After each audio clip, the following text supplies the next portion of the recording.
High, আগের দিনের ভিডিওটা যারা যারা দেখেছিলে তারা তো বুঝতেই পারছো আজকে আমি কি ভিডিও নিয়ে চলে এসেছি। হ্যাঁ, তো আজকে আমি ক্লক ক্লিপ হ্যাঙ্গার ভিডিওটারই সেকেন্ড পার্ট নিয়ে চলে এসেছি। দেখো, জিনিসটাকে হ্যাং করার জন্য আমি এখানে উলের ইউজ করছি। তোমরা চাইলে দড়ি বা অন্য কিছু যা তোমরা পাবে হাতের কাছে সেই জিনিসগুলো দিয়েও তৈরি করতে পারো।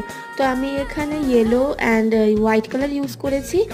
টোটাল 4টে ফেরতা আমি বানিয়েছি এখানে, আর 3টে করে স্ট্রিপ নিয়েছি যাতে একটা বিনুনি বা ব্রেড যাই বলো না কেন ওই প্যাটার্নে আমি বানিয়ে ফেলতে পারি। তো আমি টোটাল দুটো এই বিনুনি প্যাটার্নের দুটো স্ট্রিপ বানিয়ে নিয়েছিলাম। এবার আমি এক এক করে কাঠিগুলো বিনুনির মধ্যে একটা পার্টিকুলার মাপ অনুযায়ী ইনসার্ট করে দেবো। মনে রাখবে একটা মাপ নিয়ে করাই বেটার, যদি মাপ না নিয়ে করো তাহলে আবার একটা সাইড বেশি হেলে যেতে পারে। ব্যাস, এবার ফাইনাল টাচ আপ দিলাম একটা বো আটকিয়ে। দেখে আমাকে কমেন্টে জানাও তো তোমাদের কেমন লাগলো, আর এরকম আরও ভিডিও দেখতে চাইলে চ্যানেলটাকে প্লিজ সাবস্ক্রাইব করে দিও। আজকের জন্য এইটুকুই।